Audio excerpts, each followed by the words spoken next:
Hello everybody, welcome back to the channel. This is my Matchday 10, reacting to my Matchday 10 predictions. Premier League ends for another week, another action-packed weekend.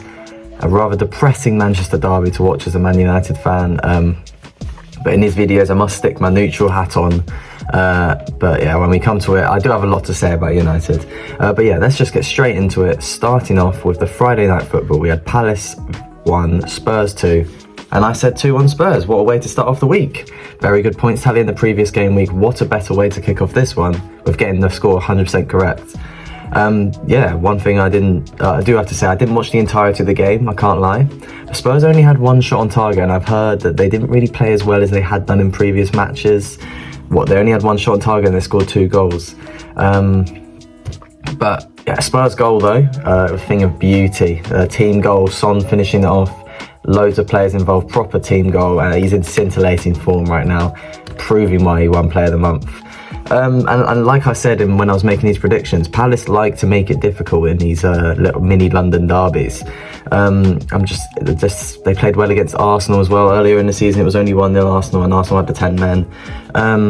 But yeah, they're just unfortunate to grab 0 points against North London opponents. But yeah, for me, that is 4 points to kick off this game week. Then we move into the next one, Chelsea 0, Brentford 2. I said 1-0 Chelsea right after the prediction of the Spurs game. We kick off with a great start, and then this happens. To be fair, I probably should have done more research. I didn't actually realise Brentford have beaten Chelsea the past now 3 seasons at Stamford Bridge. They love playing Chelsea at Stamford Bridge, clearly. They just beat them every single time. But again, it's a big problem with Chelsea. They take a couple steps forward and then they're now taking a couple steps back again. It's just, the problem with Chelsea is every match they go into, you don't know which team's going to turn up. Last week against Arsenal, I know they did bottle it at the end. First 75 minutes, or before they conceded their first goal, that was probably the greatest I've seen Chelsea play in maybe the past year or something like that. They played great the previous week as well against Fulham, 2-0 win, confident win. They're just so unpredictable. They're not very good at Stamford Bridge. They've only beaten Luton at Stamford Bridge so far this season, and everyone beats Luton, apart from a couple of teams. But it's not looking good for them. I just don't really know what to say. They're still a mess, and I thought after the 2 wins, or the 2 performances they gave, beating Fulham, getting a point against Arsenal, I thought, okay, they are starting to look more of a team now. They look ready. Poch might have finally got into those players' heads, and then they do this. It baffles me.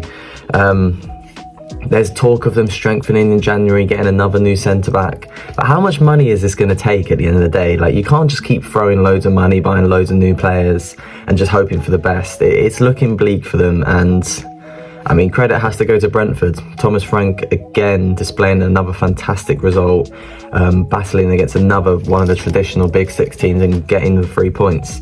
I just don't really know what to say about Chelsea, but unfortunately I get 0 points. Then we move into Arsenal 5, Sheffield United 0. I said 4-0 Arsenal. I knew Arsenal would dominate. Sheffield United is maybe one of the worst Premier League teams I've ever seen. I said Arsenal would score 4, yeah, they scored 5.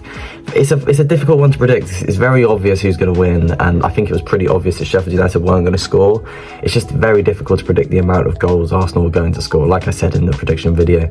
But Eddie Nketiah was absolutely sublime. That 3rd goal to make a hat-trick was a thing of beauty. It was such a great finish. Yeah, Arsenal were always going to win, by far the better team, still undefeated. I don't know how long it will last, and just unfortunately I didn't get the correct amount of Arsenal goals, so we only get 3 points. Then we move on to Bournemouth 2, Burnley 1. I said 1-0. That is an absolutely massive win for Bournemouth. They've been diabolical all year. They didn't really have any other choice apart from getting maximum points in this fixture. That's their first win of the season in the Prem. And now I do worry for Vincent Kompany. I think his job is now on thin ice. I think it's either him or the Bournemouth manager that's going to be next to go, or maybe Ten Hag. But losing this one is kind of unacceptable. I see a lot of Burnley fans calling for the sack now. I see it all over the Twitter, all over their Instagram comments and stuff like that.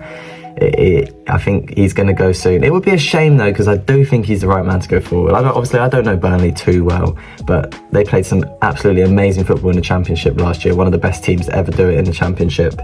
And then I think they're actually playing all right football as well in the Prem. They just can't seem to finish their chances. But yeah, Overall, annoying. I only get a point because I thought a draw was written all over this. It also could have been 2-2 as well because Burnley had a very late goal disallowed, and 2 points would have been better than 1. But it is what it is. We'll take the 1 point from this one. Then we go into Wolves 2, Newcastle 2. I said 3-1 Newcastle, and I am frustrated with this one. I probably should have expected a draw. Newcastle didn't play very well against Dortmund midweek. They've got a lot of matches on their schedule. Isak went off injured against Dortmund. Tonali's now banned for 10 months. Maybe my pre-season prediction will come correct. So I'm not going to get carried away because obviously they're still in great form. They didn't even lose this game as well. They still have a competent squad, and Callum Wilson, what a performance he put in as well. 2 good goals. They're still going to pick up great results. It's just, I don't know, they might get a few more injuries and then they might start to struggle with the fixture list. But we'll see. They've obviously got United in the Carabao Cup in midweek, which is going to be another big game. But again, Wolves played really well. Gary O'Neill getting them playing some good football. Hwang Hee-chan looks like a different player this year. He looks like an actual clinical goal scorer. Yeah, I get 0 points for this one because I didn't get anything right. Then we move into West Ham 0, Everton 1. I said 2-0 West Ham. It's happened again. Everton have won again after I said they'd probably lose. Sean Dyche is the bane of my life. He always sneaks his way to a win after I predict them to lose. And when I talk bad about them, they always seem to win. Yeah, Calvert-Lewin's in great form. Great to see him doing well again after kind of suffering with a few injuries. I'm just so surprised West Ham didn't give more in this match. I thought they're at home. They lost midweek in the Europa League for like the first time in like 17 matches. That's like the first time in 17 they've lost in a European game. They had something to prove. They got to get back to winning ways straight away, but they didn't really show anything from what I saw. Everton just put out a heroic performance. They played well. Pickford played really well as well. And I mean, I guess it is nice. It's very nice to see them winning on an occasion where every Evertonian was obviously sad about the passing of their former chairman. I'm glad they won for him. Just annoying I don't get any points, and that is 0 points again. Then on to Aston Villa 3, Luton 1. I said 4-1 Villa. Similar story to the Arsenal game. I knew Aston Villa were going to win the game. I did also say that Luton would score as well. I said it maybe a penalty or a jammy goal. It was a very lucky goal because obviously it bounced off Martinez's back as Conte headed it back to him. But yeah, it's difficult to predict the amount of goals that Villa would score. And unfortunately on this one, I got 1 more goal than they scored. And in the Arsenal one, I said 1 less than they scored. But it is what it is. Villa have extended their home run. I knew they were going to win. The home run is just another superb performance, and yeah, not really much more to say about it than that. 3 points for me, like 3 points for Villa. Then we go into Brighton 1, Fulham 1. I said 3-1 Brighton. It's a very surprising result, this one. You would have thought being at home, they would have grabbed all 3 points. They put out an amazing performance against Ajax in midweek. Brighton are the much better team. It's as simple as that. They have the much better players. They have the much better manager. I just don't really have too much to say. I'm a little bit disappointed with Brighton. I'm not really a big fan of Fulham. I don't think they're too good.